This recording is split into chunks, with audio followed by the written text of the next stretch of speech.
3 decades ago, most arcade games were all about score or indirect competition between two people. Today, head-to-head fighting games are a popular genre and also happen to fill sports stadiums with fans ready to watch high-caliber play. While Capcom's original Street Fighter obviously didn't feature all the bells and whistles of modern fighting games, it undoubtedly laid the foundation of what was to come.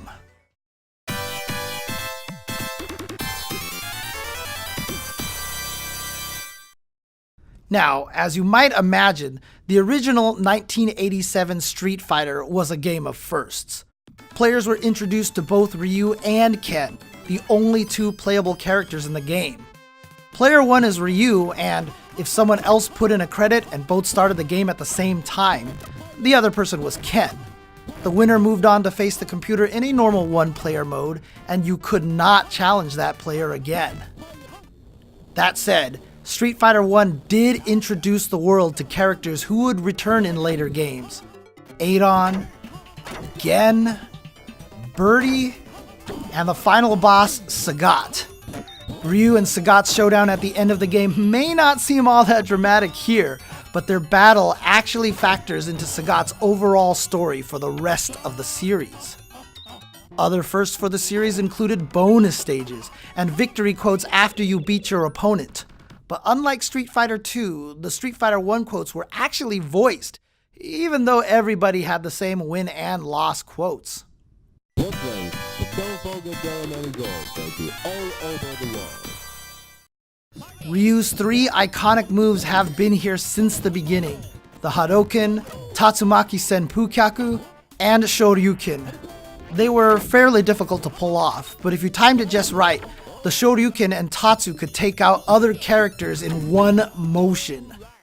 These moves were unique due not only to their power, but also the way the players had to perform certain motions to execute the moves. They were secret techniques meant to be discovered.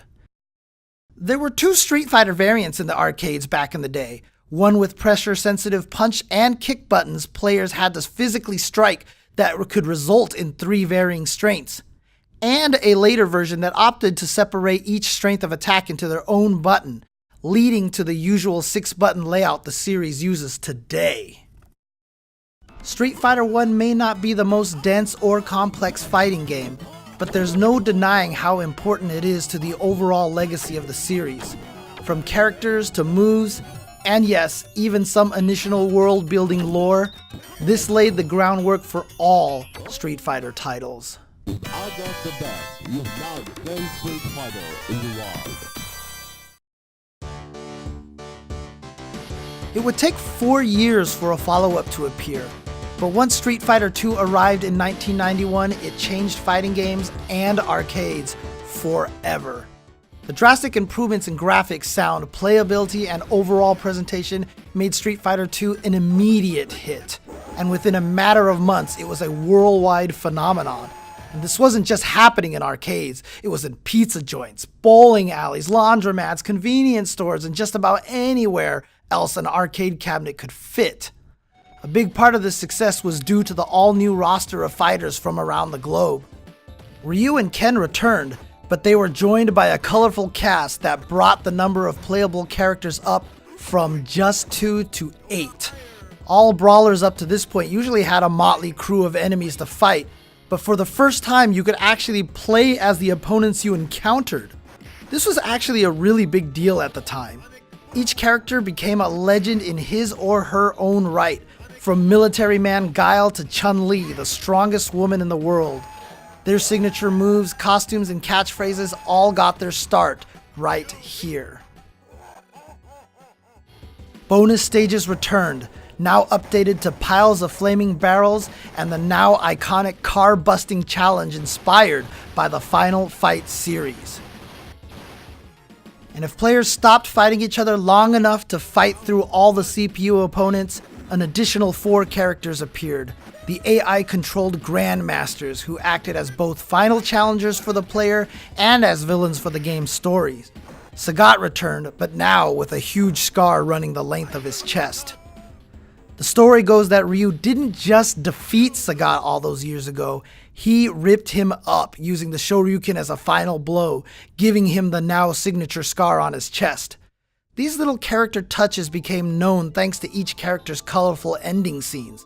It's here we learned how Chun-Li and Guile both have similar agendas to find the evil final boss M. Bison, and that Blanca used to be a normal human boy. These series of plot points from each character formed a timeline of events, and thanks to Sagat's storyline, we knew that Street Fighter II took place after the original game. While the visual updates to Street Fighter II were substantial, the gameplay enhancements were on a whole other level.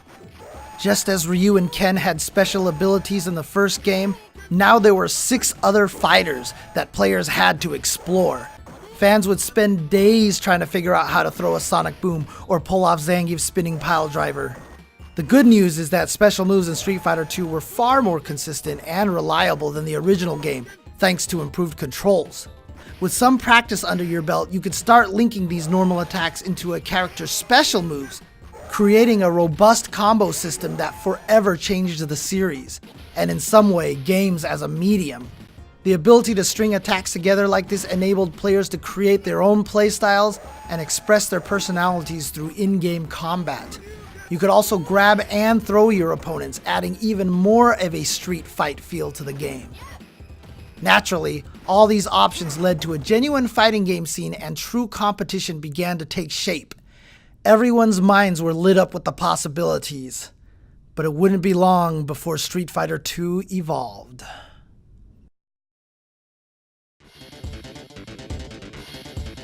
Street Fighter II Champion Edition released in 1992 with 2 huge updates. First, the 4 boss characters from the original version were now playable characters, bringing the playable count up to 12. Players could finally control Sagat, as well as M. Bison, the final boss of not just the original Street Fighter II, but the entire Street Fighter II series. Balrog the Boxer and Vega also became regular parts of the game's ever-expanding roster. The second major change was the ability for 2 players to pick the same character. Before, if someone got to Dalsum before you, that was just too bad. Now, with mirror matches, you could have these reality-shattering battles between 2 Hondas, 2 Kens, or whoever your heart desired. There were many minor graphical changes as well, including character headshots, and some of the ending graphics saw updates too. Chun-Li's iconic blue outfit replaced her golden costume seen in World Warriors, and Ryu looked a bit sterner, for example. There were minor changes made, but Ryu and Ken received the first of many alterations meant to distinguish them from each other. As students of the same teacher, it made sense for their movesets to closely mirror each other, but here they began to develop their own styles. For example, Ryu's Hurricane Kick knocked opponents down in one hit, while Ken's hit multiple times. Over time, these two will really head down different paths. As players dug into this revised roster, they discovered that the end boss M. Bison was perhaps too strong, with devastating moves that could overpower other characters. When you play Champion Edition in the SF30 collection, be sure to give him a try. This wasn't the last time Street Fighter II would be updated in 1992, however.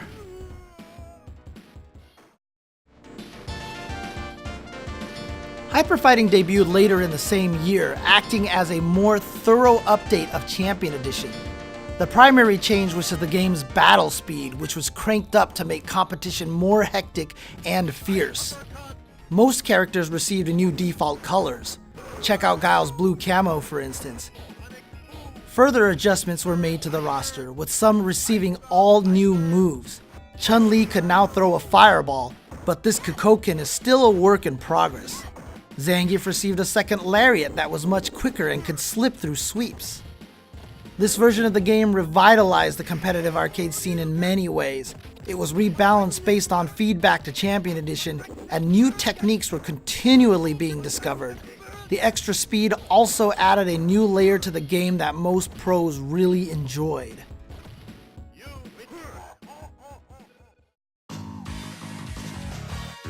Imagine walking into an arcade in 1993 expecting to see your usual hyperfighting machine, and in its place, is an all-new version with this stunning Ryu animation staring you in the face.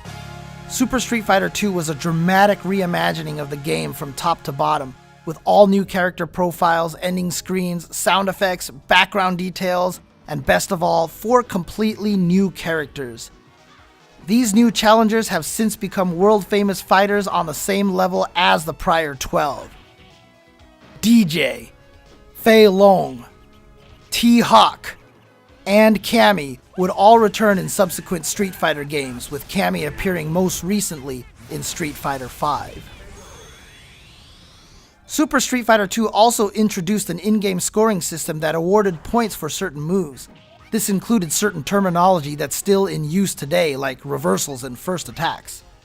Obviously, 4 new characters are going to freshen up match potential and the overall health of the game. Each of the new characters brought something new to the table.